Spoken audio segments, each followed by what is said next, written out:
আখিরাত কি বেচে দেয়? আখিরাত বেচে দেয়।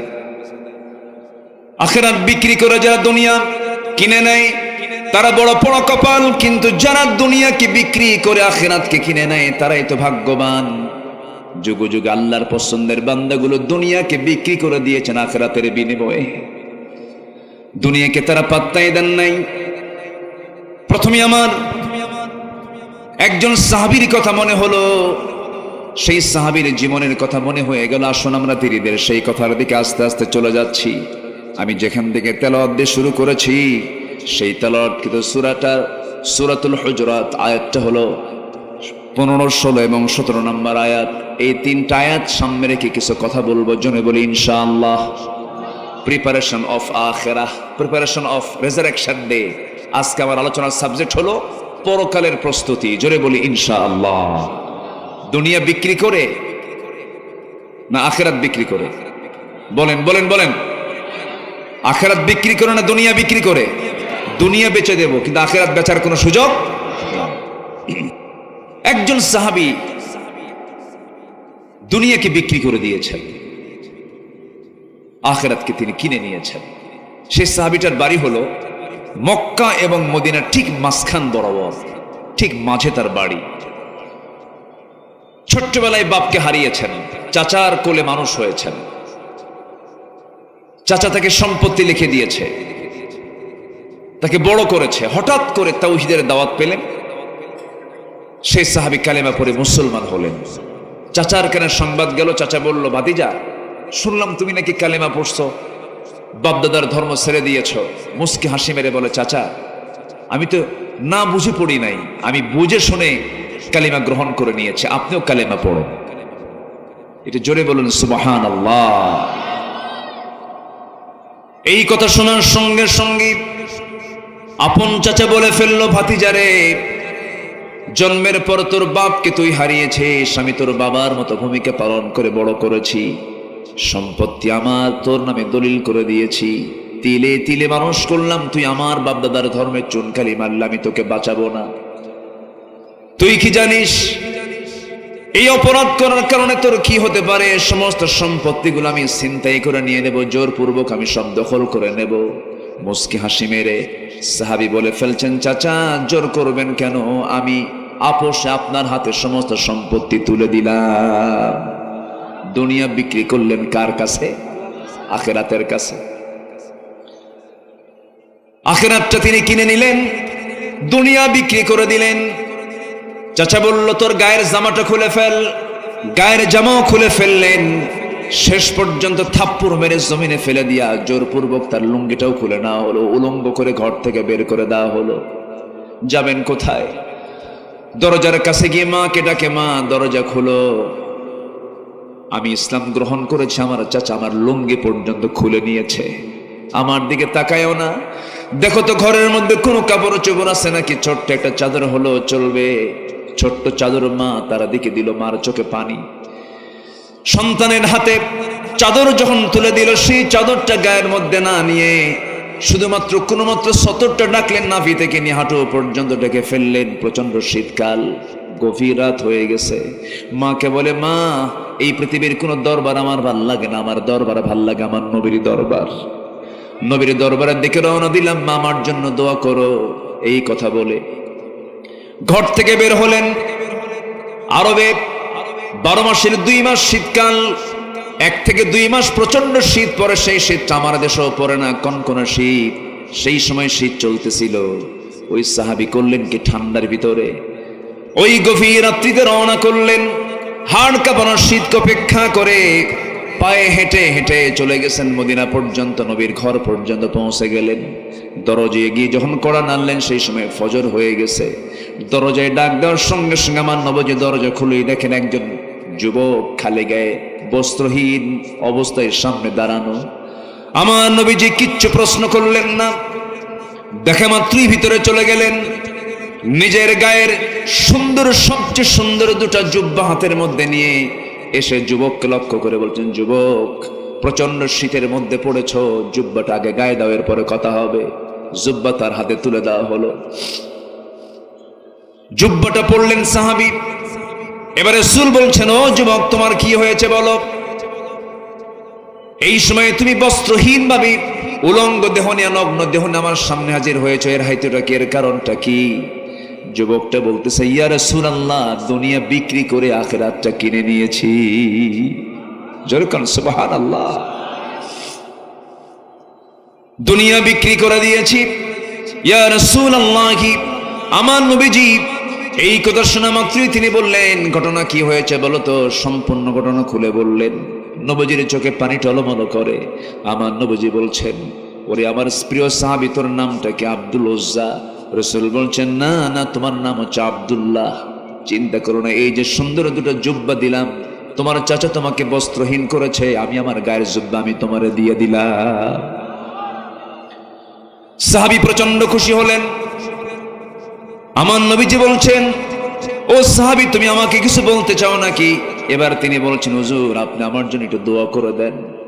রাসূল এবার হাতটা উঁচু করে বলছে, আল্লাহ, আমার আব্দুল্লাহ জুলবাসাদাইনের রক্ত মাংস, তার জান তুমি আল্লাহ কাফের বেঈমানদের জন্য হারাম করে দাও। এই কথা বলার সঙ্গে সঙ্গে সাহাবীর মন খারাপ হয়ে গেল। সাহাবী বলছেন, ইয়া রাসূলুল্লাহ, আপনি আমার জন্য উল্টা দোয়া করলেন কেন? আমি তো শহীদ হয়ে আল্লাহর জান্নাতে যেতে চাই, কিন্তু আপনি আমার জন্য এমন দোয়া করেন, আমি শহীদ হতে পারবো না। কাফের বেঈমানদের জন্য আমার জান মালকে আপনি হারাম ঘোষণা করে দিলেন কেন? রাসূল বলছেন, আব্দুল্লাহ রে, চিন্তা করো কেন? ওয়াইম্মা তাআলা ফিরাশিহি, তোমার মৃত্যু যদি বিছানায় হয়, জিহাদের তামান্না যদি লালন করো, শহীদের তামান্না যদি লালন করো, তোমার বিছানায় যদি মরণ হয়ে থাকে, তুমি আল্লাহ রাব্বুল আলামিন তোমাকে শহীদের দরজা দিয়ে দিবেন। গত 5 আগস্ট পর্যন্ত যারা দেশের জন্য, জুলুম থেকে বাঁচার জন্য যারা জীবন দিয়েছে, ঈমান যদি থাকে, তাহলে তারা কি? আস্তে কয় কেন? আরো জোরে। এটা নিয়ে ফতুয়াবাজি চলছে আমার দেশে। হ্যাঁ, চলছে। আমার দেশে কিছু ফতুয়ার মেশিন গান আছে, ফতুয়া সন্ত্রাসী কিছু আছে না নাই? আছে না নাই? ওরা বলে এটা কিসের শহীদ, অথচ আমার রাসূল বলেছেন, আগুনে পুড়ে মারা গেলে, পানিতে ডুবে মারা গেলে, বিদ্যুৎ স্পৃষ্ট হয়ে মারা গেলে, শুক্রবারে মারা গেলে, এই সমস্ত ব্যক্তিকে আল্লাহ তাআলা শহীদের দরজা দিয়ে দেন। তাহলে এই হালতে যদি মৃত্যু হয়ে সে যদি শহীদের দরজা পায়, শাহাদাতের তামান্না লালন করে যদি শহীদের মর্যাদা পায়, 18 কোটি তৌহিদি জনতাকে জুলুম থেকে মুক্ত করার জন্য একজন ঈমানদার, একজন পরহেজগার যদি জানকে কোরবান করে দেয়, সে শহীদ কিনা প্রশ্ন তোলো। যারা প্রশ্ন তোলো, তোমাদের মধ্যে মুনাফিকি আছে। আসতে বলবেন না, জোরে বলেন ঠিক কিনা?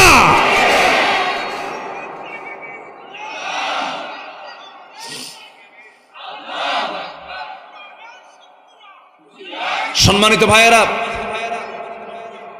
সম্মানিত ভাইয়েরা, জীবন দেওয়া এত সহজ না, ঠিক কিনা বলেন? যত রক্ত লাগে দেব, প্রয়োজনে লোক পাঠাবো, আমি যাব না। এরকম লোক আছে না নাই? কিন্তু মুগ্ধ আবু সাইদ তা করেনি।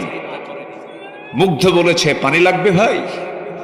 ইয়াং ছেলে, কি সুন্দর তার চেহারা। পানি লাগবে ভাই? কার পানি লাগবে? এই যে পানি। ওইদিকে আবু সাইদ জুলুম শাহীর, জুলুম থেকে বাঁচার জন্য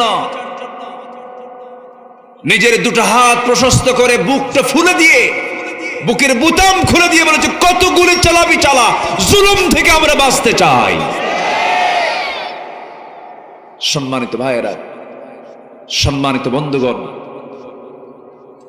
যুগে যুগে মুনাফিক ছিল, এখনো মুনাফিক আছে না নাই? আসতে বলবেন না, আছে না নাই? এখনো মুনাফিক আছে। সম্মানিত ভাইয়েরা, চিন্তা করেন, 5 আগস্টের পরের দিন এই দেশের জাতীয় মসজিদ বাইতুল মুকাররমের খতিব নিখোঁজ। ফ্যান দিবেন না, ফ্যান অফ, এটা প্রবলেম হয় বেশি। খতিব কি হয়েছে? নিখোঁজ, খতিব নাই। কেন? খতিব উধাও হয়ে গেছে। 2 সপ্তাহ পর আবার এটা দখল করার জন্য কিছু সাঙ্গ পাঙ্গ নিয়ে ঢুকছে। আবার মুসল্লি কি ওয়েলকাম জানাইছে না জুতা মারছে? কি মারছে বলেন? জুতা মেরেছে। সেই জুতার বৃষ্টি দেখে মারছে দৌড়। বিকেলবেলা সাংবাদিক সম্মেলন করে বলছে, অসংখ্য জুতা মসজিদে ঢেলাঢেলি হয়েছে, আল্লাহর শুকরিয়া আমার গায়ে একটাও লাগে নাই। বেশরম হলে পরে যা হয়, যার লজ্জা নাই। ওই যে একটা কথা আছে না, এক চোর চুরি করতে গিয়ে গ্রামে ধরা পড়ছে। যে গ্রামের চোর, সে গ্রামবাসী বলতেছে, তোর কি একটু হায়া নাই? এই গ্রামের মান সম্মান ডুবে শেষ করে দিলি। সে বলতেছে, আরে এক বাড়িতে গিয়ে চুরি করতে গিয়ে ধরা পড়ছে, হাটের মধ্যে চুরি করে ধরা পড়ি, তাই আমার কিছু হয় না। আছে কি না? আসতে বলবেন না, আছে না নাই? সম্মানিত ভাইয়েরা, বিগত 16 বছর এদেশের বহু আলেম ওলামা সুযোগ সুবিধা গ্রহণ করেছে। আসতে বলবেন না, আসতে বলবেন না। সুযোগ সুবিধা গ্রহণ করেনি? করেছে। কোনো মামলা নাই, কোনো হামলা নাই। সরকারি খরচে হজ করেছেন, সরকারি খরচে সংসার চালিয়েছেন, বিভিন্ন উপহার সামগ্রী গ্রহণ করেছেন। আর অপরদিকে 3 বেলা খাবার পাননি, জেলখানার সেলে থেকেছেন। বালিশগুলো কাঁদতে কাঁদতে ভিজে গেছে, জায়নামাজের সেজদায় পড়ে পড়ে জায়নামাজ ভিজে গেছে। এমনি বিজয়টা আসেনি। আল্লামা সাঈদীর যেদিন ইন্তেকাল হয়, বিকালবেলা যখন আমি শুনতে পেলাম উনি ইন্তেকাল করেছেন, শাহাদাত বরণ করেছেন, উনি যখন ওনাকে যখন ঢুকানো হলো হসপিটালে, সেই সময় তার মুখে ছিল শেষ কান্না না শেষ হাসি? বলেন, শেষ কান্না না শেষ হাসি? এই হাসি হলো 5 অগাস্টের পরের এই বিজয়ের হাসি, ঠিক কিনা? বুঝতে হবে, উনি 25 বছর আগে বলেছিলেন, বাংলাদেশে এমন একটি সময় আসবে, নাস্তিকরা পালানোর জন্য একটি ইঁদুরের গর্ত খুঁজে পাবে না। পায় নাই, পেয়েছে কলার পাতা, ঠিক কিনা? একজন শীর্ষস্থানীয় ধনী, চিন্তা করেন, হাজার হাজার কোটি টাকার মালিক, পালানোর জন্য শেষ পর্যন্ত দাড়িটাও কাটলো, মাথার চুলটা কালো বানালো, নৌকায় চললো, কোস্টগার্ড ধরে ফেললো তার বন্ধু আইনমন্ত্রীকে। আইনমন্ত্রীকে কোস্টগার্ড ধরে নিয়ে চলে যাচ্ছে। আইনমন্ত্রী বলে, আমার একা নিয়ে যাও কেন? আমার সাথে তো আরেকজন আছে। কে? কই যে বসে আছে, ওটা কে? চিনি না তো। কে? ভালো করে দেখো, কে? দরবেশ। কে বসে আছে? দরবেশ। ধর্মের ব্যবসা আমরা করি না। ধর্মের ব্যবসায়ী তারাই চ্যাম্পিয়ন, যারা বাঁচার জন্য দাড়ি রাখে, বাঁচার জন্য দাড়ি কাটে। ধর্মের ব্যবসায়ী তারাই চ্যাম্পিয়ন, যারা নির্বাচন আসলে পরে মাথায় পট্টি লাগায়, দুর্গা পূজা আসলে পরে মাথায় তিলক লাগায়, ঠিক কিনা? আমরা ধর্মের ব্যবসা করি না। কষ্ট পাচ্ছেন নাকি? কথা বলবো, কথা বলে যাই, জোরে বলি ইনশাআল্লাহ। আমরা দুনিয়া বেচবো না আখিরাত বেচবো? দুনিয়া যাক, আখিরাত বিক্রি করার কোনো সুযোগ, কারণ দুনিয়াটা ক্ষণকাল যাবে একভাবে। আমার বন্ধুগণ, আমার নবীজি বললেন, ওরে আব্দুল্লাহ, চিন্তা করো না, যাও, আমি তোমার জন্য দোয়া করে দিলাম, বিছানায় মরণ হলে পরও তোমার শহীদের মর্যাদা আল্লাহ রাব্বুল আলামিন দিয়ে দিবেন। চলে গেলেন তিনি, আহলে সুফার সদস্য হয়ে গেলেন। কোরআন তার সামনে আসলো। সব সাহাবীর কোরআন তেলাওয়াত একরকম, এই সাহাবীর কোরআন তেলাওয়াতটা ভিন্ন রকম। হাউমা করে কান্দেন আর তেলাওয়াত করেন, হাউমা করে কান্দেন আর তেলাওয়াত করেন। নবীর কাছে রিপোর্ট জমা হলো, হুজুর, নতুন একজন আপনার সাহাবী এসেছে, খুব চিৎকার করে করে কোরআন পড়ে। রাসূল বলছেন, কে? আব্দুল্লাহ। আমার নবীজি কেঁদে কেঁদে বলছেন, সাহাবীরা রে, আমার আব্দুল্লাহর তেলাওয়াতে বাধা দিও না, কারণ আমার আব্দুল্লাহর দ্বীন গ্রহণ করতে নিয়ে এই দুনিয়া বিক্রি করে সেই ঈমানটা গ্রহণ করেছে। যেরকম সুবহানাল্লাহ। এটাই হলো আখিরাতের প্রস্তুতি। আমার নবীজি মদিনার মসজিদ থেকে একটা যুদ্ধের ডাক চলে এলো, রাসূল চলে গেলেন যুদ্ধের ময়দানে। সেই যুদ্ধের ময়দানে আব্দুল্লাহ সেই যুদ্ধে শামিল হয়েছিলেন। যুদ্ধ শেষ হলো, নবীজি মদিনার দিকে রওনা দিয়েছেন। মদিনায় পৌঁছার একটু আগ দিয়ে নবীর কানে সংবাদ আসলো, হুজুর আপনার সেই প্রিয় সাহাবী আব্দুল্লাহ দারুণ অসুস্থ হয়েছে। রাসূল বললেন, সর্বোচ্চটুকু দিয়া তোমরা তার সেবা করো, চিকিৎসা করো। দিন সাহাবায়ে কেরাম অনেক চেষ্টা করলেন, কিন্তু শেষ পর্যন্ত হলো না। আব্দুল্লাহর ইন্তেকাল হয়ে গেল। নবীর কানে সংবাদ চলে এলো। রাসূল বলছেন, সাহাবীরা কেন আসছো, কি জন্য আসছো? বলো, হুজুর আমরা আব্দুল্লাহকে বাঁচাতে পারলাম না, আব্দুল্লাহ মারা গেছে। আমার নবীজির কান্না বন্ধ হয় না। নবীজি কাঁদতে কাঁদতে বলছেন, সাহাবীরা রে, গোসলের বন্দোবস্ত করো, কাফনের কাপড়টা পরায়া দাও। আজকে আমার প্রিয় সাহাবী আব্দুল্লাহর জানাজার দায়িত্ব আমি কাউরে দেব না, আমি রাসূল নিজে তার জানাজার ইমামতি করব। জোরে বলি সুবহানাল্লাহ। আমার নবীজি জানাজার প্রস্তুতি নিয়ে নিলেন, জানাজায় দাঁড়ায় গেলেন। জানাজা শুরু হয়ে গেল। জানাজা রাসূল পড়াচ্ছেন, নবীর চোখ দিয়ে টপ টপ করে পানি পড়ছে, তার জন্য দোয়া করছেন। জানাজা সম্পন্ন হওয়ার পর রাসূল বলছেন, সাহাবীরা রে, আমার আব্দুল্লাহর কবরটা কোথায় খনন করেছে? হুজুর ওই যে দুই পাহাড়ের চিপায় মাঝখানে। রাসূল বলছেন, দেখছি অনেক দূরে হয়েছে, তবু সাহাবীরা তোমরা কেউ আব্দুল্লাহর লাশটা কবরে নামাবা না, আমাকে নিয়ে যাও, আমি রাসূল নিজে আব্দুল্লাহর লাশটা কবরে নামায় দেব। আমার নবীজি সোজা হেঁটে চলে গেলেন, কবরের সামনে দাঁড়ালেন, কবরের মাটিতে গিয়ে দাঁড়ালেন, হাত দুইটা আগায় দিয়ে বলছেন, সাহাবীরা রে, আমার আবু বকর কোথায়, আমার ওমর কোথায়? হুজুর এই যে আমি। রাসূল বলছেন, আবু বকর আমার ডানে নামো, ওমর আমার বামে নামো। কবরে নেমেছেন কয়জন? তিনজন নামছেন, পৃথিবীর সবচেয়ে সেরা তিনজন মানুষ। সুবহানাল্লাহ। একদিকে আবু বকর, আরেক দিকে আমার, মাঝখানে আমার রাসূল। পৃথিবীর সেরা তিনজন মানুষ, একজন ভাগ্যবান সাহাবীর কবরে নেমেছেন। আমার নবীজি হাত সামনে আগায় দিলেন, পাশে রাসূল বলছেন, আবু বকর তুমিও হাত আগায় দাও, আমার সাহাবী আব্দুল্লাহর লাশটা নিয়ে আসো। নিয়ে আসা হলো। নবীজি পিঠ বরাবর ধরলেন, বললেন, আবু বকর মাথাটা ধরো, ওমর পাটা ধরো। তিনজন মিলে কবরে শোয়া দিলেন।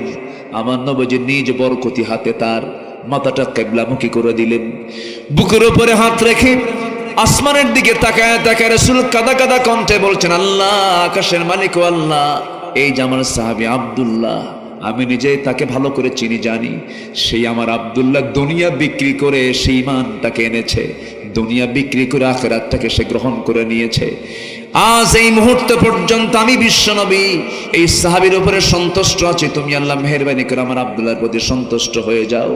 এই দোয়া শোনার সঙ্গে সঙ্গে একজন পাশে দাঁড়িয়ে থাকা সাহাবী সাদ বিন আবি ওয়াক্কাস রাদিয়াল্লাহু তাআলা আনহু চিৎকার মেরে উঠলেন আর বলছেন, আকাশের মালিক আল্লাহ, আমার চাইতে বড় কপাল আর কে আছে? আমি আজকে জীবিত সাদ বিন আবি ওয়াক্কাস না হয়ে যদি কবরের বাসিন্দা হতাম, আমার জীবনটা বড় ধন্য হয়ে যেত। যে কবরে নেমেছেন পৃথিবীর সেরা সেরা তিনজন মানুষ। জোরে বলেন সুবহানাল্লাহ। আমার ভাইরা, এই জন্য দুনিয়াটা বিক্রি করে দেব আখিরাতের কাছে। জোরে বলি ইনশাআল্লাহ, আরো জোরে বলি ইনশাআল্লাহ। সেই প্রস্তুতি নেওয়ার জন্য আমরা কোরআন থেকে শিক্ষা নেব। মোটামুটি 15টা শিক্ষা নিয়ে আজকে যাব আখিরাতের প্রস্তুতির জন্য। 15টা শিক্ষা। কয়টা শিক্ষা বলেন? 15টা শিক্ষা। নাম্বার 1, আমি কি একটাও বলেছি? কোন সূরা থেকে তেলাওয়াত করেছি বলেন তো? সূরা হুজুরাত। নাম্বার 1 হলো আল্লাহ রাব্বুল আলামিন সূরা হুজরাতের 15 নম্বর আয়াতে বলছেন, ইন্নামাল মুমিনুনা আল্লাযীনা আমানু বিল্লাহি ওয়া রাসূলিহি সুম্মা লাম ইয়ারতাবু ওয়া জাহাদু বিআমওয়ালিহিম ওয়া আনফুসিহিম ফি সাবিলিল্লাহ উলাইকা হুমুস সাদিকুন। জোরে বলুন আল্লাহু আকবার। নাম্বার 1 হলো আখিরাতের জন্য যে প্রস্তুতি নেওয়া দরকার। নাম্বার 1 হলো আল্লাহ এবং নবীর প্রতি দ্বিধাহীন ঈমান আনতে হবে, জান মাল দিয়ে জিহাদ করতে হবে। এটা হচ্ছে 1 নম্বর কন্ডিশন। ঈমান আনবো আমরা আল্লাহর প্রতি সন্দেহ করে না, দ্বিধাহীন ভাবে। বলেন সন্দেহ না সন্দেহ মুক্ত, সংশয় না সংশয় মুক্ত, সন্দেহ না সন্দেহ মুক্ত। এটা কে বলছেন? আল্লাহ বলছেন। 2-1 করে উঠতেছে, আমি মনে শেষ করে দিলে ভালো হয়। হ্যাঁ, ওঠে কেন?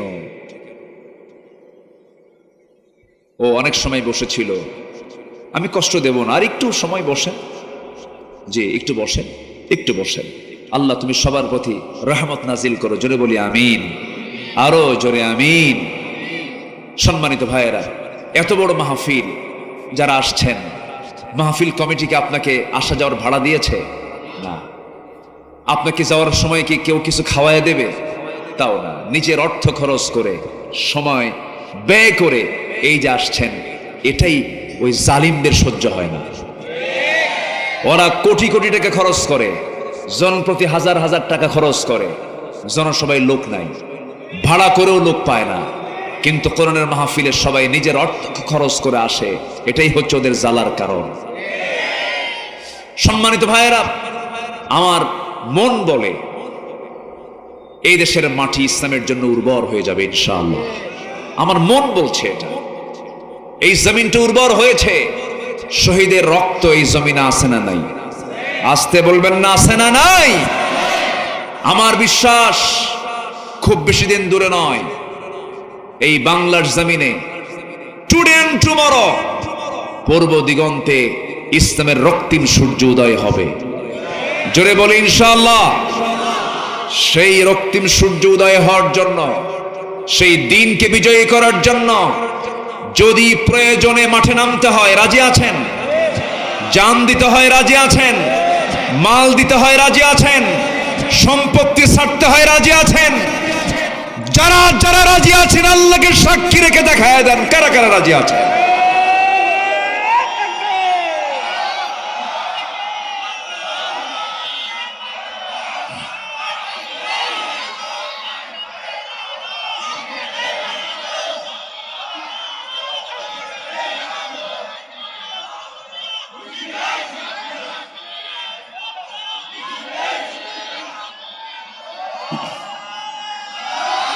আল্লাহ কবুল করুন, জোরে বলি আমিন। আজ 28 অক্টোবর, মনে আছে কিনা আপনাদের জানি না। 2006 সাল মনে আছে? মনে আছে আপনাদের? লগি বৈঠার তাণ্ডব লীলা। আজকের অনেক ছাত্র বৈষম্য আন্দোলন যারা করেছ, তোমরা হয়তো জানো না অনেকেই। ইতিহাস ডকুমেন্টারি দেখে নাও, কত নির্মম হতে পারে মানুষ। একটা মানুষকে লগি বৈঠা দিয়া মারতে মারতে মেরে ফেলে সেই মরা লাশের উপরে এরা নাচানাচি করেছিল। ভিডিও ফুটেজ এখনো আছে না নাই? আসতে বলবেন না, আছে না নাই? ওই দিন শত শত ওই সন্ত্রাসী গুন্ডাদের হাতে হাতে অস্ত্র ছিল, নিরস্ত্র ইসলামী আন্দোলনের কর্মীদের উপরে তারা হামলা চালিয়েছিল। তারা প্ল্যান করেছিল আমিরে জামাত তৎকালীন শহীদ মতিউর রহমান নিজামী সহ, আলী হাসান মুজাহিদ সহ তাদেরকে দুনিয়া থেকে বিদায় করে দেওয়ার জন্য। কিন্তু সেই রক্ত আজ কথা বলা শুরু করেছে, ঠিক কিনা? শহীদের রক্ত কখনো বৃথা যেতে পারে? সম্মানিত ভাইয়েরা, শহীদ জসিম সেই দিন শাহাদত বরণ করেছে। তাদের মার কান্না আল্লাহকে শোনেন না?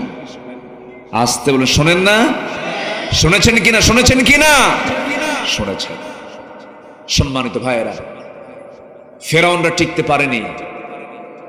ফেরাউন ছিল হলো 1600 বছর, আর এরা ছিল হলো 16 বছর। সংখ্যা যে কেমনে মিলল বুঝলাম না। মিলছে না? একটু মিলে গেছে। ওটা ছিল হলো বিগ ফেরাউন, এটা হলো মিনি ফেরাউন। কি ফেরাউন বলেন? ফেরাউন তবে একটু ছোটখাটো, এটা কিছু না। ওই ফেরাউন কিন্তু কম ছিল না, বিশাল ব্যাপার ছিল। সেই ফেরাউনকে খতম করে দিয়েছেন তিনি কে? মুসাকে রাস্তা পার করে দিয়েছেন তিনি কে? মুসা দরিয়া পার হয়েছেন, আর ফেরাউন গিয়ে দরিয়ায় ধরা পড়েছে। একই দরিয়া পার হয়েছেন ইমানদাররা, সাহায্য করেছেন কে? আর সেই দরিয়া পার হতে নিয়ে কে ধরা খাইলো? কে ধরা খাইছে? ফেরাউন ধরা খেয়েছে। কারণ তার পথটা ছিল রাইট না রং? রং ছিল। আমার বন্ধুগণ, আখিরাতের প্রস্তুতি পর্ব চলছে। আমরা কেমন করে প্রস্তুতি নিয়ে নেব? নাম্বার 1 হলো দ্বিধাহীন চিত্তে আমরা আল্লাহকে মানবো, রাসূলকে মানবো, নাম্বার 2 হলো তাকওয়াটা অর্জন করব আমরা। অনেক লম্বা লম্বা ব্যাখ্যামূলক কথা ছিল, অনেক রাত হয়েছে, আস্তে আস্তে করে পয়েন্টগুলো শেষ করে শেষের দিকে আস্তে আস্তে যাব। মায়ের আছে তো নাকি? মায়ের আছে? বলি আলহামদুলিল্লাহ। মায়েরা মাহফিলে পর্দা মানে, মাহফিলে যখন আসে বোরকা পরেন, মাহফিলে যখন আসেন সুন্দর করে কাপড় চোপড় ঢেকে ঢুকে চলে আসেন, কিন্তু বিয়ার দিন গায়ে বোরকা থাকে নাকি? ঈদের দিন বোরকা থাকে নাকি? বিয়ার দিন থাকে না, ঈদের দিন থাকে না, আর কিসের দিন থাকে না? হ্যাঁ, যখন মার্কেটে চলে যায়, মার্কেটে যাওয়ার সময় বোরকা পরা লাগে না। আমার মায়েরা, আজকের মাহফিলে যারা আসছেন, পরকালকে চিন্তা করুন। জাহান্নাম থেকে যদি বাঁচতে চান, আপনার সুন্দর যে চামড়াটা আছে, সুন্দর যে চেহারাটা আছে, এই সতরটা আপনাকে ঢাকতে হবে। দুনিয়া ঢাকবেন, আল্লাহ রাব্বুল আলামিন জাহান্নাম থেকে আপনার জন্য জান্নাতটা খুলে দিবেন। আমার মায়ের একটু মনোযোগ দিয়ে কতগুলো শুনবেন। নাম্বার 1 হলো আল্লাহ রাসূলকে দ্বিধাহীন চিত্তে বিশ্বাস করতে হবে। আল্লাহর জমিনের দিন কায়েমের জন্য জানমাল দিয়ে জিহাদ করতে হবে। নাম্বার 2 হলো তাকওয়াটা অর্জন করতে হবে। তাকওয়া মানে হলো বেঁচে থাকা, হারাম থেকে বাঁচতে হবে, গুনাহ থেকে বাঁচতে হবে।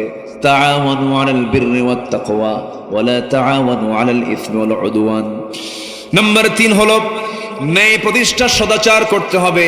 নাম্বার 4 হলো দ্বীনের সঠিক ইলম অর্জন করতে হবে। এটা সবচেয়ে বড় জরুরি বিষয়। এক, শয়তান কখনো শিক্ষিত মানুষকে সহজে ঠকাতে পারে না, শয়তান ধরে মূর্খকে। কিন্তু শয়তান কখনো কোরআনের জ্ঞানে জ্ঞানবান বান্দাকে কখনো ফিতনায় ফেলতে পারে না। হেরে যায়, জ্ঞানের কাছে সবাই হেরে যায়। জ্ঞান হলো পাওয়ার। জ্ঞান কি? শক্তি। এই শক্তির কাছে পৃথিবীর কোনো শক্তি টিকতে পারে না। সেই জ্ঞান হলো ওহীর জ্ঞান, সেই জ্ঞান হলো কোরআনের জ্ঞান। সেই জ্ঞান নিজে অর্জন করতে হবে, সন্তানকেও শেখাতে হবে। সন্তানকে চোখ বন্ধ করে মাদ্রাসায় দিবেন। কোথায় দিবেন বলেন? স্কুলে দিয়ে বহু গার্জিয়ান ভুল করে ফেলছে। বেশ কিছু মুরব্বী ঢাকার জুমার মসজিদে মাঝে মাঝে খুতবা দেই। ডাক্তারের বাবা, ইঞ্জিনিয়ারের বাবা, সচিবের বাবা, এই সমস্ত বড় বড় অফিসারদের বাপরে সেই ডুকরে ডুকরে কান্দের, বলে হুজুর জীবনে বড় ভুল করেছি, সন্তানগুলোকে আলেম বানাই নাই, সন্তানগুলোকে কোরআন শেখাই নাই। এই বুড়া বয়সে সন্তানরা আমাকে দেখার সময় পায় না, আমার খেদমতের সময় পায় না। আমার বন্ধুগণ, যে সন্তান তার বাবাকে বুড়াকালে বৃদ্ধাশ্রমে রেখে আসে, সেবা করার সময় পায় না, ওই সন্তানটা সৎ সন্তান না অসৎ সন্তান, যোগ্য না অযোগ্য সন্তান, অযোগ্য সন্তান। আল্লাহর কসম করে বলবো আমি, পৃথিবীর কোনো বৃদ্ধাশ্রমে পাবেন না যে কোন বৃদ্ধাশ্রমে কোন আলেমের বাবা আছে, কোন হাফেজের বাবা আছে, কোথাও পাবেন না। আপনি আল্লাহর কসম করে বলি আমি। কিন্তু ওই সমস্ত বৃদ্ধাশ্রমে কোন বাবাগুলোকে রেখে আসে, কোন সন্তানরা কোন বাবাকে রেখে আসে, যে সন্তানগুলোর সিনার মধ্যে কোরআনটা ওঠে নাই। ঠিক কিনা? অতএব সন্তানকে দেখাতে হবে কার ভয়? সন্তানদের দেখাতে হবে আখিরাতের ভয়, আখিরাতের চিন্তা সন্তানকে ভালো করতে পারে। সন্তানকে সেই শিক্ষায় দিবেন। জোরে বলি ইনশাআল্লাহ, জোরে বলি ইনশাআল্লাহ। শিক্ষা নিয়ে কাজ শুরু করেছি আমি ব্যক্তিগতভাবেও, দোয়া করবেন। আমি বহুদিনের লালিত একটা স্বপ্ন ছিল, শিক্ষা প্রতিষ্ঠান গড়বো। কিন্তু গড়বো কেমনে? আমরা গড়তে চাই, ওরা ভাঙতে চায়। ঠিক কিনা বলেন? আমরা গড়তে চাই, ওরা ভাঙতে চায়। বহু স্কুল, তার বহু মাদ্রাসা তারা বন্ধ করে দিয়েছিল। মাদ্রাসাকে তারা জঙ্গি প্রজনন কেন্দ্র হিসেবে ঘোষণা করেছিল। তারা ট্রান্সজেন্ডারকে চালু করতে চেয়েছিল। এই বছরের শুরুতে শিক্ষকদেরকে ট্রেনিং এর নামে ব্যাঙের ডাক, হাঁসের ডাক শেখানো হয়েছিল। ঠিক কিনা? আমরা সময় পেয়েছি, এখন আমরা জাতিকে গড়ব। শিক্ষায় যদি আপনার সন্তানকে যদি গড়ে তুলতে পারেন, শিক্ষার বিপ্লব দিয়েই একটি জাতীয় বিপ্লব অর্জন করা সম্ভব হবে। ঠিক কিনা? আল্লাহ কবুল করুন। জোরে বলি আমিন, আরো জোরে আমিন। আমরা বিভিন্ন কারিকুলাম সিলেবাস আমরা শিক্ষা মন্ত্রণালয়ে আমরা দিচ্ছি, আমরা পরামর্শ দিচ্ছি। আল্লাহ কবুল করুন। জোরে বলি আল্লাহুম্মা আমিন, আরো জোরে আল্লাহুম্মা আমিন। নাম্বার 5 হলো নেক আমল করতে হবে, কম না বেশি। নেক আমল ছাড়া আমার হাতে ক্ষমতাও দিবেন না কে? আজকে কে দিবেন না? কে দিবেন না? নেক আমল হলে ক্ষমতা আমার হাতে দিয়ে দিবেন কে? আল্লাহ দিবেন। ওয়াদাল্লাহুল্লাযীনা আমানু মিনকুম ওয়া আমিলুস সালিহাত লা ইস্তাখলিফান্নাহুম ফিল আরদ। আল্লাহু আকবার বলেন। এই জন্য নেক আমলটা করবো আমরা, জোরে বলি ইনশাআল্লাহ। নাম্বার 6 হলো ধৈর্য ধরবো। কি ধরবো বলেন? ধৈর্য। মাহফিলে আসা আগে না ধৈর্য আগে? চাচা বসেন বসেন বসেন,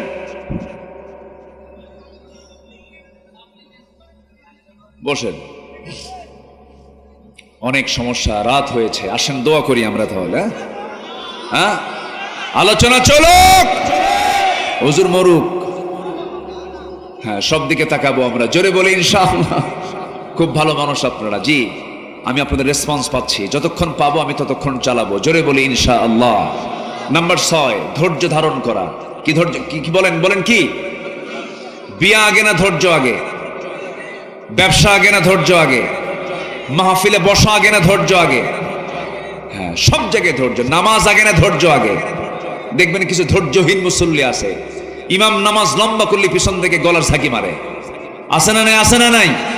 খুতবা লম্বা হলে পরে খালি কসর মসর করে। আছে না নাই? আছে। ধৈর্য সবার আগে, ধৈর্য। বিয়ে করেছে ধৈর্য নাই, মারে খেলে সকাল বিকেল তালাক মারে। আছে কিনা বলেন? তালাক মেরে মেরে বউটাকে আবার রাখেও। তখন কি বিয়ে হয় না জেনা হয়? তখন কি বিয়ের সম্পর্ক না জেনার সম্পর্ক? তাহলে ধৈর্যের কি দরকার আছে? ধৈর্যের দরকার আছে। ধৈর্যের বিকল্প কোনো পথে জান্নাত পাওয়া যাবে না। এই জন্য আল্লাহ রাব্বুল আলামিন সুন্দর করে ইমানদারকে ডাক দিয়ে বলছেন, ইয়া আইয়ুহাল্লাযীনা আমানুস্তাঈনু বিস-সাবরি ওয়াস-সালাহ। জোরে বলুন আল্লাহু আকবার। আমার কাছে সাহায্য চাইতে হবে তোমাদের ধৈর্যের মধ্য দিয়া, আর নামাজের মধ্য দিয়া। ধৈর্য আছে যার, ঈমান আছে তার। ধৈর্য নাই তার, ঈমানটা তার ঝুঁকিপূর্ণ হয়ে যাবে। ধৈর্যের পিরামিড ছিলেন আম্বিয়া কেরাম। আমার নবী ধৈর্যের পিরামিড ছিলেন। যুগে যুগে যত আম্বিয়া কেরাম এসেছেন সবাই ধৈর্যের পিরামিড ছিলেন। এই পৃথিবীতে যারা এই ঈমানের পরীক্ষায় পাশ করেছেন তারা সবাই ধৈর্যহীন না ধৈর্যশীল? ধৈর্যহীন না ধৈর্যশীল? ধৈর্যশীল তারা ছিলেন। একজন মহিলার কথা আমার এই মুহূর্তে মনে পড়ে গেল। অনেক মা বোন মাহফিলে আসছেন। সেই মহিলাটা খুব দামি মহিলা ছিলেন, দুনিয়াতেও তার কম দাম ছিল না। স্বামীটা ছিল একজন প্রেসিডেন্ট, অনেক বড় দাপটে একজন নেতা ছিল, কিন্তু তিনি ছিলেন ইমানদার। ওই মহিলার স্বামী ছিল বড় দাপটে একজন নেতা ছিল, বড় জালিম শাসক ছিল, কিন্তু স্বামী বড় শাসক হওয়ার পরও তার শাসনকে তিনি গ্রহণ করতে পারেন নাই। তার কোনো কিছু সুযোগ সুবিধা কিন্তু তিনি নেন নাই। সেই মহিলার নাম হচ্ছে আসিয়া আলাইহিস সালাতু ওয়াস সালাম। স্বামীর নাম কি বলেন? স্বামীর নাম কি? ফেরাউন। এই ফেরাউনকে তিনি পেয়েছিলেন, কিন্তু ফেরাউন শাসক হলেও সে ছিল কি সৎ শাসক না জালিম শাসক? সৎ না জালিম? জালিম শাসক ছিল। তো সেই যুগের পয়গম্বর ছিলেন মুসা আলাইহিস সালাতু ওয়াস সালাম। মুসার দাওয়াত চলে গেছে একদম ফেরাউনের বাড়ি পর্যন্ত। আল্লাহু আকবার বলেন। একদম হেড অফিস। কোথায় বলেন তো? কোথায়? Head office. আসিয়া আলাইহিস সালাতু ওয়াস সালাম কালিমা গ্রহণ করলেন। কালিমার নিউজটা যখন ফেরাউনের কানে চলে গেল, ফেরাউন বলল, আসিয়া কি যেন শুনলাম, এটা কি সত্যি? আসিয়া বলছেন, আমার যৌবন আপনার কাছে, আপনার যৌবন আমার কাছে। আমি আপনার স্ত্রী, আপনি আমার স্বামী। আমি সত্য বুঝে পেয়েছি, আপনিও সত্য বুঝে দিনটা গ্রহণ করেন। ফেরাউন কয়, আসিয়া আমিও জানি মুসা সত্য, মুসার দিন সত্য, আখিরাত সত্য, কিন্তু ঘটনা প্রকাশ করা যাবে না। এরকম লোক এখনো আছে না নাই? এখনো আছে না নাই? কোনটা হক দল, বাতিলরা কিন্তু ভালো চেনে, ঠিক কিনা? 5 অগাস্টের 7 দিন আগেও না, মাত্র 5 থেকে 6 দিন আগে একটা দলকে এই দেশে নিষিদ্ধ করা হয়েছিল। মনে আছে আপনাদের? মনে আছে? এই দেশে কি দল কি খুঁজে খুঁজে একটাই, না আরো দল আছে? আরো দল আছে না নাই? ইসলামী দলের গ্রুপই আছে প্রায় 51টা ইসলামী দল। 51টা ইসলামী দল বিভিন্ন গ্রুপে গ্রুপে ভাগ হয়ে প্রায় 51টা। আরো তো দুনিয়ার দল আছে। এতগুলো দলের মধ্যে তারা খুঁজে পেয়েছে ব্যান করার জন্য, নিষিদ্ধ করার জন্য কয়টা? কয়টা? একটা। ওরা কিন্তু হক চিনে, ওরা বোঝে কোনটা হক। আল্লাহর কি তারা নিষিদ্ধ করেছিল, তার 7 দিনও পার হয় নাই। ইসলামকে যারা যুগে যুগে নিষিদ্ধ করতে গিয়েছে তারাই নিষিদ্ধ হয়ে গেছে। ইসলাম ছিল, আছে, থাকবে। তাহলে এখন বুঝে নেন, হক দল, একমাত্র হক দল, উত্তম দল সেটাই যেই দলের দিকে বাতিল শক্তির বদনজর পড়ে বেশি। কথা ক্লিয়ার? কথা ক্লিয়ার? বোঝা যায় তো আমার কথা নাকি? জোরে বলি আলহামদুলিল্লাহ, জোরে বলি আলহামদুলিল্লাহ। সম্মানিত ভাইয়েরা, আসিয়া আলাইহিস সালাতু ওয়াস সালাম বলেন, আমার স্বামী আপনি জানেন বুঝেন সবকিছু মানেন, তো আপনি বলতে কি সমস্যা? কে দেখো আমার চেয়ারটা তো আছে, আমি যদি এটাকে মেনে নেই তাহলে তো আমার চেয়ার থাকবে না, আমার নেতৃত্ব থাকবে না, আমার কর্তৃত্ব থাকবে না। অতএব আসিয়া তুমি আমার পরিবারের মানুষ, আমার সন্তানের মা, তুমি আমার স্ত্রী, তুমি আমার কথা ফলো করো। মুসার দিন তুমি গ্রহণ করতে যেও না, রসুলকে মানতে যেও না, নবীকে মানতে যেও না, আমি বড় বিপদে পড়ে যাব। খুব চেষ্টা করতেছে ফেরাউন, কারণ বইয়ের দিকে সবার টান আছে না নাই? আসতে বলবেন না, আছে না নাই? বউকে ভয় লাগে না? একটু আস্তে আস্তে কয়, বউকে ভয় লাগে না? এই ভয় লাগে না? হ্যাঁ, বউরে ভয় না করলে সংসার হবে? ও তো বিশাল বড় দারোগা বউ। কোন স্বামী যদি বউকে পাশে নিয়ে যদি কোনো বাইরে যায়, বেড়াতে গেছে, হয়তো মার্কেটে গেছে, যদি কোনো পুরুষ তার বউয়ের সামনে যদি অন্য কোনো পর নারীর দিকে তাকায়, হয়তো 29 সেকেন্ড তাকায় ছিল, আর এই দৃশ্য যদি স্ত্রীর চোখে ধরা পড়ে, ওই সময় কিচ্ছু বলবে না। বাইরে তো, ভিতরে এসে যদি বলে, এই জোসনা আমার এক গ্লাস পানি দাও তো, তোমার জোসনা ছায়া থাকো আরেক দিকে। কি কথা কি বুঝতেছেন আপনি? এক ধমকে আপনার খামসারা, ওই রাত আর ঘুম হবে না। কয়বার যে পা ধরবেন আর কয়বার যে হাত ধরবেন, মাফ মাফ চাই, মাফ করে দাও। কি ঠিক কিনা কর? আচ্ছা, চেয়ারম্যান বড় না চেয়ারম্যানের বউ বড়? ভালো করে কম। হ্যাঁ, কোন অংশ কম না। মিসেস কিন্তু অনেক দামি, মিসেস চেয়ারম্যান, মিসেস ফেরাউন, আসিয়া আলাইহিস সালাতু ওয়াস সালাম। খুব চেষ্টা করতেছে ফেরাউন, আসিয়া শোনো, যেমন করে হোক তুমি আমার বিপদে ফেলায় দিও না, তুমি আমার বউ তো। চরম সংকটে পড়ে গেছে ফেরাউন। কি করবে কি করবে? এখন হামানকে ডাকছে, ফিরআউনা ওয়া হামানা ওয়া জুনুদাহুমা। আমি কিন্তু বানায় বলতেছি না, কোরআনে এগুলো কথা আছে না নাই? ফেরাউন হামানকে ডাকলো, মন্ত্রী পরিষদকে ডেকে বলল, দেখো তো আমি বিপদে পড়ছি। কেন? আমার ঘরের বউ, আমার ঘরের বউয়ের কাছে মুসার দাওয়াত পৌঁছে গেছে, আমার ঘরের বউ হাতছাড়া হয়ে গেছে, কি করা যায়? হামান বলল, কোনো ক্রমে একে বেঁচে রাখা যাবে না, বুকের শত্রু বড় শত্রু, শেষ করে দিতে হবে। আসিয়া আলাইহিস সালাতু ওয়াস সালাম শেষ পর্যন্ত স্বামীকে অনেক বুঝানোর চেষ্টা করলেন, পারলেন না। ফেরাউন বুঝায় উল্টা দিক, তাও ফেরাউন পারল না। দুজন দু প্রান্তে চলে গেল। ফেরাউন শেষ পর্যন্ত বলল, আসিয়া আমি তোমাকে কিন্তু দুনিয়া থেকে বিদায় করে দেব। মুস্কি মুস্কি হাসি মেরে বলছেন, আমার স্বামী গো, আপনি আমাকে যত শাস্তি নিশ্চিত করবেন, যত ভয় দেখাবেন, আমার তত ঈমানটা পাকাপোক্ত হয়ে যাবে। দুনিয়া না আখিরাত, দুনিয়া না আখিরাত, আখিরাত দুনিয়া বিক্রি করে দিলেন। স্বামীর কত সম্মান ছিল, একজন প্রেসিডেন্টের বউ, সব মর্যাদাগুলোকে তিনি সব মাইনাস করলেন। আসামি হয়ে গেলেন, জেলখানায় ঢুকায় দিল। আসিয়া আলাইহিস সালাতু ওয়াস সালামকে তার স্বামী জেলখানায় ঢুকায় দিয়ে টর্চার শুরু করে দিল। তাফসীর আসছে, সন্তানগুলো একসঙ্গে নিয়ে ফেরাউন আসিয়ার চোখের সামনে গরম তেল, টকবগে গরম তেলের মধ্যে সন্তানগুলোকে ফেলে দিল, ভাজা মাছের মতো সন্তানগুলোকে মেরে ফেললো। এবার ফেরাউন বলছে, আসিয়া তোর পালা, তোকেও দুনিয়া থেকে বিদায় করে দেব। উনি শুধু একটা কথা বলছেন, স্বামী আমার, তুমি কি করবে জানি না, নাকের মধ্যে আমি এখন জান্নাতের ঘ্রাণ পেতেছি। আসিয়া আলাইহিস সালাতু ওয়াস সালাম তার চোখের সামনে তিনি দেখতে পেলেন একজন জল্লাদ এসেছে, হাতের ভিতরে করাত নিয়ে এসেছে। জল্লাদ করাত নিয়ে দাঁড়ানো। ফেরাউন শেষবারের মতো এসে বলছে, আসিয়া সংসার জীবন বহুকাল কাটালাম, আসিয়া একটা বারের মতো আমার কথা শোনো, আমার দিকে তাকাও। আসিয়া আলাইহিস সালাতু ওয়াস সালাম বলেন, স্বামী আমার, এই বিষয়ে আপনি আমাকে অনুরোধ করবেন না, আমি জান্নাতের ঘ্রাণ পাচ্ছি। শেষ পর্যন্ত করাত দিয়ে জল্লাদকে অর্ডার দেওয়া হলো, করাতটা তার কপালে লাগানো হলো।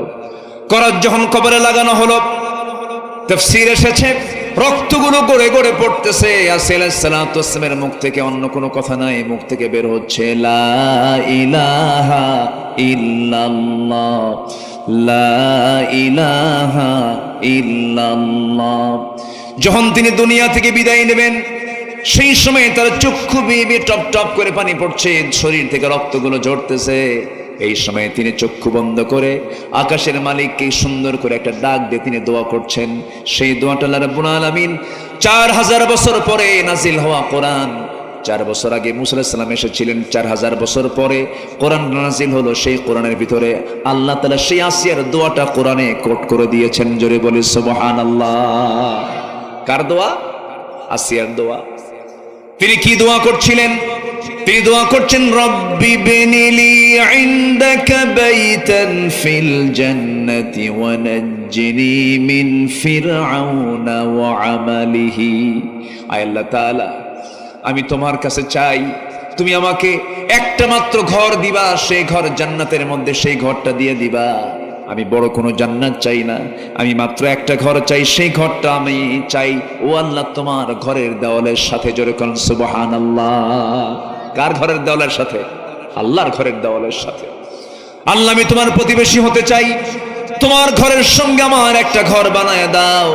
ফিরআউন থেকে তুমি আমাকে বাঁচায় দাও, এই বিপদ থেকে তুমি আমাকে রক্ষা করো। আসিয়া আলাইহিস সালাতু ওয়াস সালাম দুনিয়াটা বিক্রি করে দিলেন, দুনিয়াটা শেষ করলেন, আখিরাতকে কিনলেন। জোরে বলেন সুবহানাল্লাহ। আমার বন্ধুগণ, কি ধৈর্যের পরিচয় আসিয়া আলাইহিস সালাতু ওয়াস সালাম দিয়েছেন। নাম্বার 7 হলো আল্লাহর উপরে ভরসা করতে হবে। যে বান্দার আল্লাহর প্রতি পূর্ণ ভরসা আছে, তার কোনো হতাশা কখনো আসবে না। কারণ আল্লাহ রাব্বুল আলামিন বলেন, ওয়া মান ইয়াতাওয়াক্কাল আলাল্লাহি ফাহুয়া হাসবুহ। যে ব্যক্তির ভরসা আল্লাহর উপরে আছে, তার জন্য কেউ না, আল্লাহ যথেষ্ট। জোরে বলি সুবহানাল্লাহ। নাম্বার 8 হলো দুনিয়াবি ভোগ বিলাসী নিমগ্ন না হয়ে আখিরাতের আবাসকে মূল লক্ষ্য হিসেবে গ্রহণ করতে হবে। দুনিয়াটা মায়া মরিচিকা। যুবকরা, বিয়ে করছো তুমি, সুন্দর বউটা ঘরে পাইছো, বাচ্চা একটা ফুটফুটে হয়েছে। হঠাৎ করে ঝিনাইদার মোড় থেকে হরিণাকুণ্ড আসার পথে অনেক রাস্তার মোড় আছে, দেখলাম রাস্তার এমন মোড় আছে ব্রেক মারা কঠিন। হঠাৎ করে এক মোড়ের মধ্যে হুন্ডা প্যাঁচ লাগায়া তুমি খাদে পড়ে মারা গেলা। তুমি দুনিয়া থেকে বিদায় নিলে, সুন্দরী বউ তোমার ঘরের ভিতরে হাউমাউ করে কাঁদতে কাঁদতে পাগলের মতো হয়ে গেছে, সেন্সলেস হয়ে যাবে। 2 দিন 3 দিন কাঁদবে, সন্তান এতিম হয়ে থাকবে। 1 মাস পর সন্তানের ওই স্মৃতি তোমার সব মুছে যাবে, তোমার বউটা ভুলে যাবে, কান্নাকাটির পরিমাণটা কমে যাবে। 1 মাস পর সেই তোমার প্রাণ প্রিয় বউটা তোমার হাসি মুখ থেকে বের হতে থাকবে। 3 মাস চলে যাবে, মোটামুটি সব স্মৃতি ভুলে যাবে। শ্বশুর বাড়ির লোকজন তোমার বউকে নিয়ে চলে যাবে। শ্বশুর বাড়ির লোকজন তোমার বউকে নিয়ে যাওয়ার পরে 6 মাস 7 মাস বাড়িতে রাখার পরে নতুন একটা জামাই খুঁজে তোমার বউটাকে বিয়ে দেবে। বিয়ে দেওয়ার পরে নতুন স্বামীর ঘর যখন করবে, স্বামীকে নতুন স্বামী পাওয়ার পর তোমার ওই বউটার মুখ থেকে বের হবে, আমার আব্বা ভালো সিদ্ধান্ত নিয়েছেন আপনি, কারণ আগের স্বামীর চাইতে এই স্বামী আরো ভালো। ঠিক কিনা বলেন? এই তো দুনিয়া। কোন ভালোবাসা, এগুলো মায়া মরিচিকা। কেউ আমার আপন না। যা কিছু করতেছি সব আমার পরের জন্য করছি। সন্তান সব দখল করে ফেলবে, আমার প্রজন্ম সব দখল করে ফেলবে। যা কিছু থাকবে সেটা হলো দুনিয়া না আখিরাত। কি থাকবে বলেন? কি থাকবে? আখিরাতটাই থেকে যাবে। আল্লাহ রাব্বুল আলামিন বলছেন, ওয়ালাল আখিরাতু খায়রুল লাকা মিনাল উলা ওয়াল আখিরাতু খায়রু ওয়া আবকা। জোরে বলুন আল্লাহু আকবার। নাম্বার 9 হলো নিজকে বাঁচাতে হবে, পরিবারকে জাহান্নাম থেকে বাঁচাতে হবে। জাহান্নাম থেকে বাঁচানোর কি কাজ, সেই কাজগুলো আমাদের করতে হবে, প্রস্তুতি নিতে হবে। কু আনফুসাকুম ওয়া আহলিকুম নারা। নিজে বাঁচো, পরিবারকে জাহান্নাম থেকে বাঁচানোর চেষ্টা করো। নাম্বার 10 হলো তওবা করা। কি করা বলেন? আস্তে কয়, কি করা? কার কাছে? আস্তে বলবেন না, কার কাছে? আল্লাহ। তওবা করলে গুনাহ থাকে না। আল্লাহু আকবার বলেন। আর যদি আল্লাহু আকবার। তওবা করলে কি থাকে না? গুনাহ থাকে না। থানায় আমার নামটা কালো তালিকায় আছে, আমি ভালো হয়ে গেছি, কিন্তু কালো তালিকা থেকে আমার নাম কিন্তু কাটা যায় না। থানায় যদি কারো নাম একবার কালো তালিকায় ওঠে, মৃত্যু পর্যন্ত এই নামটা তার কালো তালিকায় থেকে যায় ভালো হওয়ার পরেও। কিন্তু আমার আল্লাহ বলেন, বান্দারে তোর নামের তালিকায় যদি জাহান্নামে থেকে যায়, জাহান্নামের তালিকায় নামটা থাকে, কিন্তু তুই যদি তওবার মতো তওবা করে আমার পথে ফিরে আসিস, জাহান্নামের তালিকা থেকে তোর নামটা মুছে ফেলে দিয়ে আমি আল্লাহ রহমান রহিম তোর নামটা আমি জান্নাতের তালিকায় তুলে দেই। এটা কার দয়া? আসতে বলবেন না, কার দয়া? গুনাহ বান্দার হতেই পারে, কোন বান্দার গুনাহ নাই বলেন? সব বান্দারই গুনাহ আছে। গুনাহ তো বান্দার যোগ্যতা, বান্দা গুনাহ করবে এটা তার যোগ্যতা। ফেরেশতার গুনাহ করার কোনো যোগ্যতা নাই। বান্দা গুনাহ হয়ে যাবে, কিন্তু বান্দা গুনাহ করার সঙ্গে সঙ্গে অনুতপ্ত হয়ে যাবে, আল্লাহ গুনাহটা করে ফেলছে, আল্লাহ তুমি আমারে মাফ করে দাও। গুনাহ করার সঙ্গে সঙ্গে যদি বান্দা তওবা করে বলে, আল্লাহ এই গুনার জীবনে করব না, আমারে মাফ করে দাও, আপনার চাইতে দেরি আল্লাহর দিতে দেরি নাই। জোরে কোন সুবহানাল্লাহ। আমার ভাইরা, একজন মহিলা সাহাবীর কথা মনে হয়ে গেল আমার এই মুহূর্তে। বলবো একজন মহিলা সাহাবী কিন্তু আমার নবীর কাছে দৌড় মেরে এসে বলছেন, ইয়া রাসূলুল্লাহ আমার ঘুম হয় না, বড় টেনশনে আছি। কি টেনশন বলো? হুজুর আমি জিনা করে ফেলেছি। রাসূল বলেন, না তুমি জিনা করো না। হুজুর আমি জিনা করে ফেলেছি। না তুমি জিনা করো না। হুজুর আমি জিনা করে ফেলছি। পরপর 3টা বার বললেন, রাসূল মানা করলেন। এরপরও তিনি বলছেন, হুজুর আপনি আমাকে বাঁচাতে চান দুনিয়ার শাস্তি থেকে, কিন্তু আমি বাঁচতে চাই আখিরাতের শাস্তি থেকে। আমি জিনা করেছি। রাসূল বললেন, জিনা যে করেছো সন্তান পেটে আসছে নাকি? হুজুর সন্তান পেটে চলে আসছে, মিন্স বন্ধ হয়ে গেছে। যাও সন্তান ডেলিভারি হয়ে চলে আসো। হুজুর বাঁচবো তার গ্যারান্টি কি? গ্যারান্টি নাই, তোমার জন্য দোয়া করে দিলাম। মহিলা চলে গেলেন। সন্তান ডেলিভারি হওয়ার আগ পর্যন্ত সেজদায় পড়ে পড়ে কাঁদেন, চোখের পানি ফেলে ফেলে কাঁদেন। এক পর্যায়ে 9টা মাস পার হলো, সন্তান ডেলিভারি হলো। কিতাবের মধ্যে আসছি 2 দিন পরে নয়, 3 দিন পরে নয়, মাত্র 1টা দিন পর নবীর দরবারে এসে বলছে, হুজুর সন্তান ডেলিভারি হলো, আপনি আমার উপর আইনটা কার্যকর করে দেন। রাসূল বলছেন, মহিলা সন্তান তো ডেলিভারি হয়েছে, সন্তানটা জীবিত না মৃত? সন্তান তো জীবিত রেখে আসছি। রাসূল বলেন, হাউলাইনি কামিলাইন, কোনো কথা নাই, সন্তানকে 2টা বছর দুধ তোমাকে খাওয়াতে হবে, কারণ তোমার স্তনে আছে সন্তানের হক, যাও দুধ খাওয়াও। হুজুর বাঁচবো তার গ্যারান্টি কি? আমি গ্যারান্টি দিতে পারবো না, তবে তোমার জন্য দোয়া করে দিলাম, আমি যাও চলে যাও। মহিলা চলে গেলেন। সন্তান ডেলিভারি হওয়ার পরে সন্তানকে আবার দুধ লালন পালন করলেন, দুধ খাওয়ালেন। 2 বছর নয় 6 মাসের মাথায় সন্তানের টোটালি দুধ বন্ধ করে দিলেন। টোটালি দুধ বন্ধ করে অন্য খাবারের প্র্যাকটিস গড়ে তুলে সন্তানকে এবার 3 দিনের মতো সন্তানকে কোলে করে নিয়ে নবীর সামনে হাজির হয়ে বলছেন, হুজুর এবার দিয়ে আমি 3 বার আসলাম শাস্তি নেবার জন্য, আমার উপরে শাস্তি কার্যকর হোক, এটা আমি চাই। আপনি আমাকে আজকে আর ফেরত দিবেন না। আমার বুকের স্তন ছাড়াও দুধ ছাড়াও সন্তানটা বাঁচবে এমন ব্যবস্থা আমি করে দিয়েছি, অন্য খাবার কে বাঁচতে পারবে?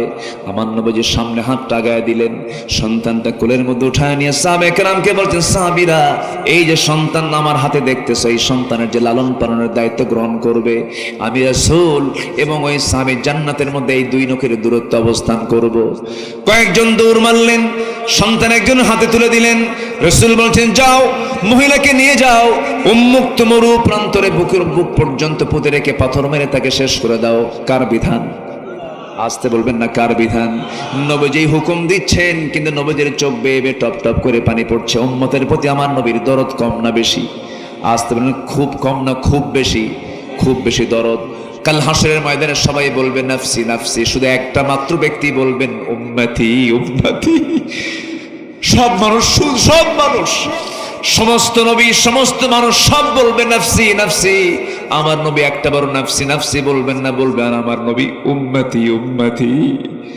আমার নবীজি বলছেন, এই মহিলাকে নিয়ে যাও, উন্মুক্ত মরু প্রান্তরে বুক পর্যন্ত পুঁতে রেখে পাথর মারো। নবীজি হুকুম দেন, নবীজি চোখের পানি ফেলে ফেলে কাঁদেন।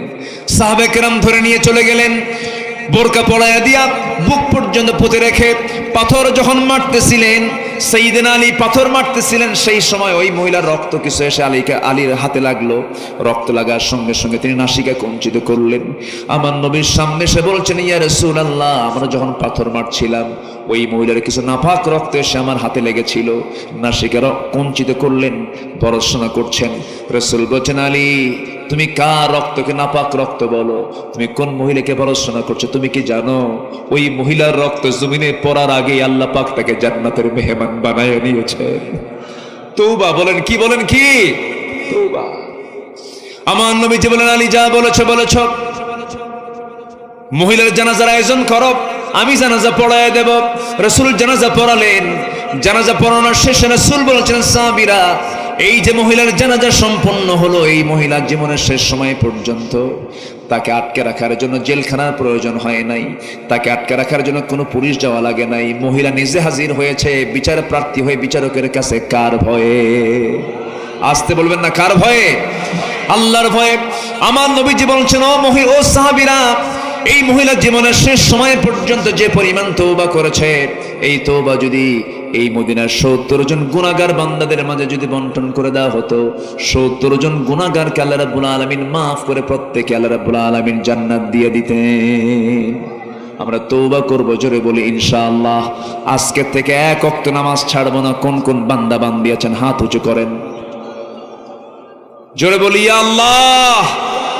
আমাদেরকে 5 ওয়াক্ত সালাত আদায় করার তৌফিক তুমি আল্লাহ দিয়া দাও।